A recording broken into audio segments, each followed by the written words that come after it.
Olá, estamos propriamente neste vídeo iniciando o nosso estudo da obra de Allan Kardec, O Livro dos Médiuns, o segundo livro do Pentateuco Kardeciano. Nós temos um vídeo anterior denominado Introdução ao Estudo do Livro dos Espíritos, vídeo este que foi originalmente utilizado para um curso para expositores espíritas, dando ali o conteúdo da obra, o Livro dos Médiuns, ok? Ele serve como um anteparo para se saber do conteúdo do qual nós vamos estudar a partir deste momento. Neste vídeo, nós iniciaremos a leitura e estudo da obra do segundo livro de Kardec, nos mesmos moldes que fizemos com o estudo do Livro dos Espíritos. Ou seja, nós vamos acompanhar os estudos que Chico Xavier e seu grupo lá em Uberaba fez no ano de 1960 desta obra, e, como das outras vezes, nesses estudos, ao final, Emmanuel, através da psicografia do Chico Xavier, pegando alguma das questões mais relevantes daquele estudo, deixou uma mensagem. A compilação destas mensagens se transformou neste livro Seara dos Médiuns, né? É uma obra de mensagens de Emmanuel correspondente a diversas questões que Chico Xavier estudou naquela ocasião. E nós vamos acompanhar pela ordem das questões que estão no Livro dos Médiuns e acompanhando com a leitura complementar da mensagem de Emmanuel, que sempre nos ajuda a esclarecer pontos de dúvidas ou aprofundarmos a questão estudada na obra de Kardec. Pois bem, vamos assim, após esses esclarecimentos iniciais, darmos o início desta nossa leitura e estudo do Livro dos Médiuns. Então, este vídeo começa com a primeira parte de O Livro dos Médiuns, que se chama Noções Preliminares, o capítulo 1. E neste capítulo, Kardec intitula Há Espíritos. E aqui cabe, primeiramente, uma pequeno esclarecimento. Diferentemente de O Livro dos Espíritos, onde há uma questão de Kardec e a resposta da espiritualidade superior, o Livro dos Médiuns é constituído de tópicos, de itens, né, desenvolvidos pelo próprio Kardec, mas sob orientação da espiritualidade superior. Então, ele trata de itens específicos em diversas partes do livro, enumerando cada um destes itens, ok? E neste primeiro item, número 1, onde Kardec coloca uma interrogação, há espíritos, ele nos diz o seguinte: a dúvida concernente à existência dos espíritos tem por causa primeira a ignorância da sua verdadeira natureza. Geralmente são imaginados como seres à parte da criação e cuja necessidade não está demonstrada.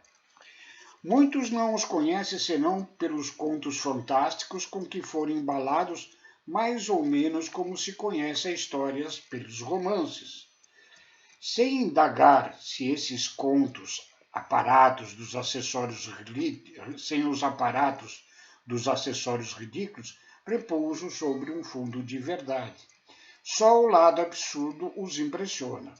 Não se dando ao trabalho de tirar a casca amarga para descobrir a amêndoa, rejeitam o todo como fazem na religião aqueles que, chocados com certos abusos, confundem tudo na mesma reprovação.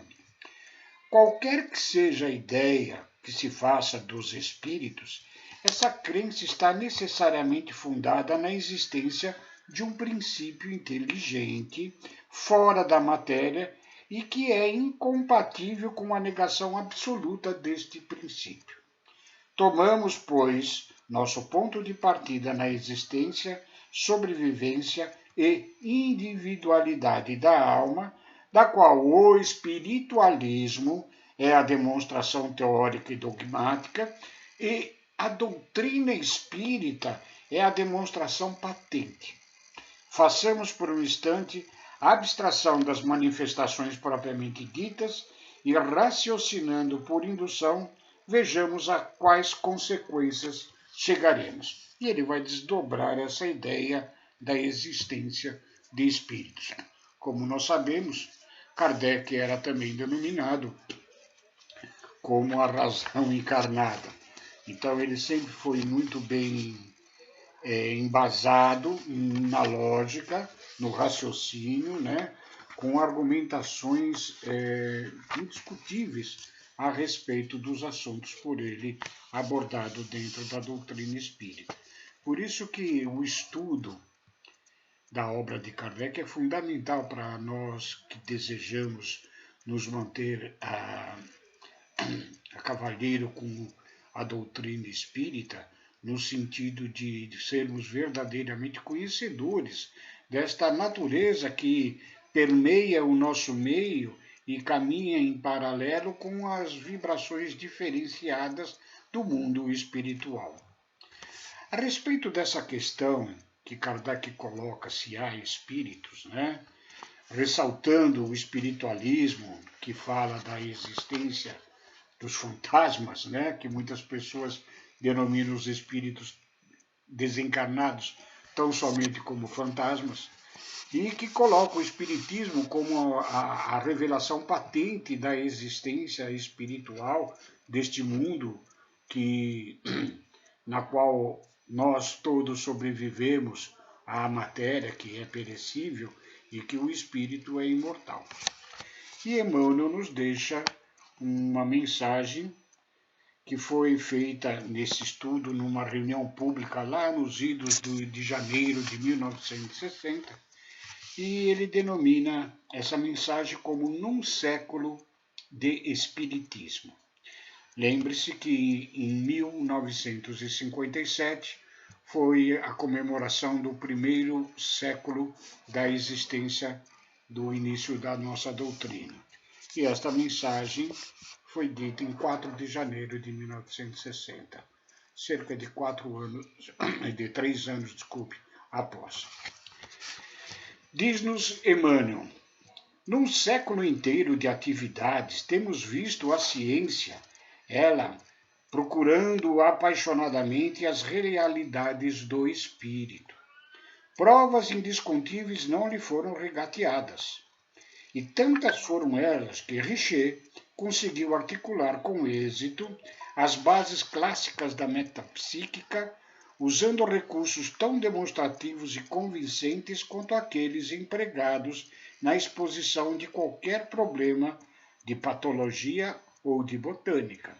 Lembramos que, ao final, depois do surgimento, meados do século XIX, do Espiritismo, né, ao final daquele século e início do século XX, diversos pesquisadores, cientistas, se debruçaram sobre a obra de Kardec, procurando desvendar-lhes os mistérios e fazendo processos de metodologia científica, comprovando-se estas verdades ditas na obra de Kardec. Sábios distintos entre os quais Wallace e Zollner, Crookes e Lombroso, Myers e Lodges, mobilizando médiuns notáveis, efetuaram experiências de valor inconteste. Entretanto, se nos 20 lustros passados a mediunidade serviu para atender aos misteres brilhantes da observação científica, projetando inquirições do homem para a esfera espiritual, é justo satisfazer agora as necessidades morais da Terra, carreando avisos da esfera espiritual para nós, homens encarnados. Se o primeiro século da doutrina espírita viu realizações admiráveis, desde os cálculos profundos da física nuclear aos rudimentos da astronáutica, surpreendeu igualmente as calamidades terríveis como sejam as guerras de conquistas e rapinagem, nas quais os campos de prisioneiro foram teatro para os mais hediondos espetáculos de barbárie e degradação em nome do direito.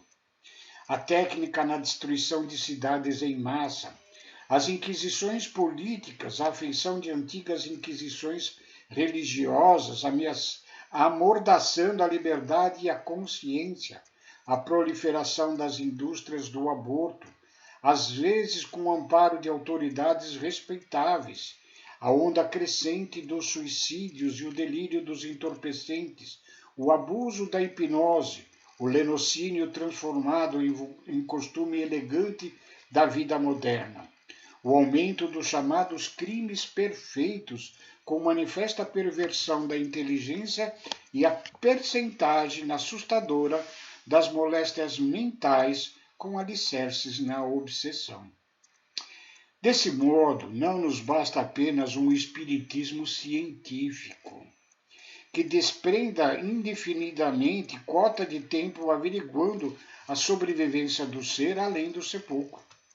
Embora a elevação dos propósitos dos pesquisadores eminentes que tateiam os domínios da alma, não podemos esquecer a edificação dos sentimentos.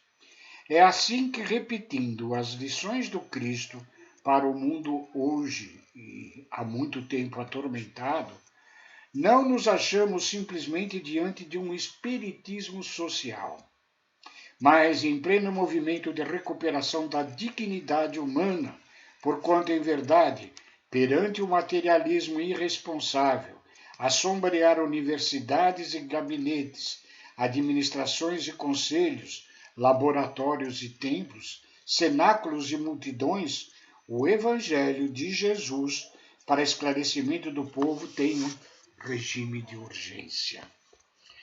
E sim, sabemos que agora, no ano de 2022, estamos no limiar de uma nova era, tão esperada, de passarmos de planeta de provas e expiações para um planeta de regeneração, onde devemos ter a superação do mal pelo bem, onde os homens mais cônscios de suas responsabilidades espirituais deverá prevalecer uma psicosfera mais equilibrada moralmente, em se dizendo, pois que tecnologicamente já estamos avançados demais, principalmente nos princípios de destruição, como nos fala aqui Emmanuel.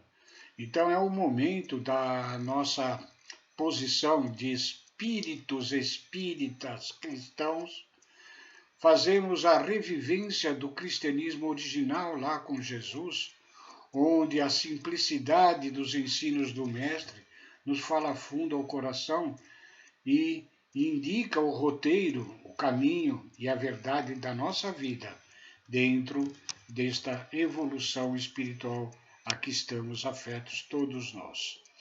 Sabemos que, ainda neste limiar da nova era, estamos atravessando períodos muito conturbados, né? Com moralidades frágeis, com conceituações ainda baseadas no orgulho e no egoísmo, que são os dois grandes defeitos que a espiritualidade superior nos aponta como defeitos que devemos eliminar o quanto antes. Precisamos, sim, mais luz do Evangelho a iluminar o nosso caminho aqui na Terra, transformando-nos, modificando-nos para o bem e para a vitória do mundo dos espíritos, que é a nossa verdadeira pátria espiritual. Sigamos com o nosso estudo do Livro dos Médiuns, sabendo que, através da mediunidade, da comunicabilidade dos encarnados com os desencarnados, deve merecer o mais profundo respeito de todos nós e atentarmos, sempre como Kardec nos aconselhou, a analisarmos tudo que advém do próprio plano espiritual e também do plano dos encarnados, né? Há muitos escritos dos encarnados que induzem populações, multidões, ao descaminho, ao erro. E devemos, portanto, termos aprofundado em nosso espírito o discernimento do que é o certo e do que é o errado. Ficamos aqui com esta abertura propriamente dita do estudo de O Livro dos Médiuns e convidamos vocês a nos acompanharem nessa jornada que teremos cerca de 90 questões estudadas pelo Chico e complementadas com as mensagens de Emmanuel. Muito obrigado, fiquem com Deus e um beijo a todos.